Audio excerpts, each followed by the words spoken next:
අද දින කොටුව මහේස්ත්‍රාත් අධිකරණයේදී විභාග වෙමින් පැවතුන නඩුවකට මම පෙනී සිටින්න ආවා අද උදේ. ඊට පස්සේ නඩුව විභාග වීමේ කටයුතු අවසන් වෙලා මම එළියට එනකොට මගේ නීතිඥ මහත්මියත් එක්ක මාව එක් කරගෙන යන්නව මගේ හිතවත් පුතෙකුගේ මේ ෆැමිලි පාර්ශවයේ අයත් එක්ක පොඩි බහිම්බස් වීමක් වෙනවා වගේ මම දැක්කා. දැක්කම මං ගිහිල්ලා ඇහුවාම එතකොට කියනවා ඒ අය කියන්නේ ෆැමිලි පාර්ශවයේ අයගේ බොඩිගාඩ් මං ආපු වාහනේ ෆොටෝ අරගෙන. ඊට පස්සේ මගේ වාහනේ හිටපු පුතා අහලා තියෙනවා ඇයි ෆොටෝ ගන්න කියලා. ඉතින් අපි ඒක අපේ ජීවිත තර්ජනයක් හානියක් මොකද අපි අධිකරණයට එන දවස ෆැමිලි පාර්ශවය අනිවාර්යයෙන්ම දන්නවා. එතකොට ඒකෙදි නිකන් හරි මේ වාහනේ තමයි එන්නේ කියලා තව කාට හරි යොමු කරලා මොකක් හරි ප්‍රශ්නයක් ඇති කරලා මට ජීවිත හානියක් කරන්න ඒගොල්ලෝ උත්සාහ කරා කියලා තමයි මම කියන්නේ. ඉතින් ඒක නිසා ඒ අනුව මම අධිකරණ භූමියේ හිටපු පොලිස් නිලධාරීන් මහත්තුරු දැනුවත් කරාට පස්සේ ඉතිමන්ලා කිව්වා පොලිසියට ගිහිල්ලා එහෙනම් පැමිණිල්ලක් දාන්න කියලා. ඉතින් අපි ඇවිල්ලා අද දිනේ ඒ සම්බන්ධව කොම්පඤ්ඤු විදියේ පොලිසිය පැමිණිල්ලක් සටහන් කරා.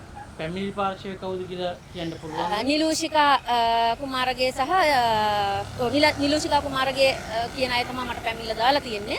නිලූෂිකා කුමාරගේ කියලා කියන්නේ ක්ලැරන්ස් කුමාරගේ මහත්තයාගේ නෝනා. ඇයි ඔබ මේක මේ තර්ජනයක් කියලා හිතන්නේ? මං ආපු වාහනේ ෆොටෝ එකක් අරගන්න බොඩිගාඩ් කෙනෙකුට ඇත්තටම අවශ්‍යතාවයක් නැහැ. බොඩිගාඩ් කියන කෙනාට තියෙන්නේ ඒගොල්ලොන්ගේ ආරක්ෂාවනේ. ඒතර ඒගොල්ලොන්ගේ ආරක්ෂාව කරන මිනිස්සයා මං ආව වාහනේ ෆොටෝ එකක් ගන්න අපෙන් කිසිම හානියක් නොවි. ඒගොල්ලොන් ෆොටෝ එකක් අරන් තියෙනවා. එතකොට මේ ෆොටෝ එක අද කාලේ සිද්ධ වෙන දේවල් අනුව මග රැඳිලා ඉන්න තව කාට හරි ආවේ මේ වාහනේ තමයි මෙතනින් තමයි එන්නේ කියන එක ඒගොල්ලන්ට සඳහන් කරන්න පුළුවන්. දුරකථනයේ ෆොටෝ එකක් අරගෙන WhatsApp මාර්ගයෙන් අද කාලේ ගොඩක් දේවල් වෙලා තියෙනවා.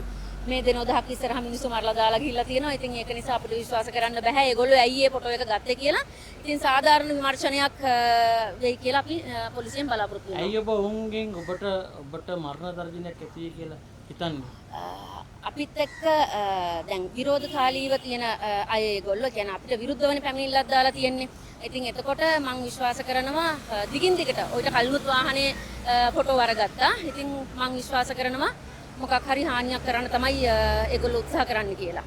ඒ කියන්නේ යම් හානියක් වුණොත් ඔවුන්ට ඒක බාර ගන්න ඕනේ. වගකීමක් ගන්න ඕනේ. මොකද හේතුව මම යන වාහනේ කිසිදු අවශ්‍යතාවයක් නැහැ ෆැමිලි පාර්ශවයට ෆොටෝ එකක් අරගන්න. මොකද මම නඩු දිනයට අධිකරණයට ඉදිරිපත් වෙනවා නම් තවත් අමතරව අධිකරණයට ඒ නඩු විභාග කරන්න ගරු අධිකරණයට ඒගොල්ලෝ බාර දීලා තියෙනවා නම් ඒගොල්ලොන්ට අවශ්‍යතාවයක් නැහැ මම යන වාහනේ ෆොටෝ අරගෙන කාරණා කරන්න. මොකද ගරු අධිකරණය ඒකට අදාළ සියලු කරුණු විභාග කරමින් පවතින වෙලාවක. දැන් පොලිසිය මොකද කිව්වේ ඔබට? පැමිණිල්ල දැම්ම දැන් ඒ පාර්ශවයත් ගෙන්නලා සුදුසු සාධාරණ නිසි විමර්ශනයක් කරයි කියලා බලාපොරොත්තු වෙනවා. හරි. ස්තුතියි.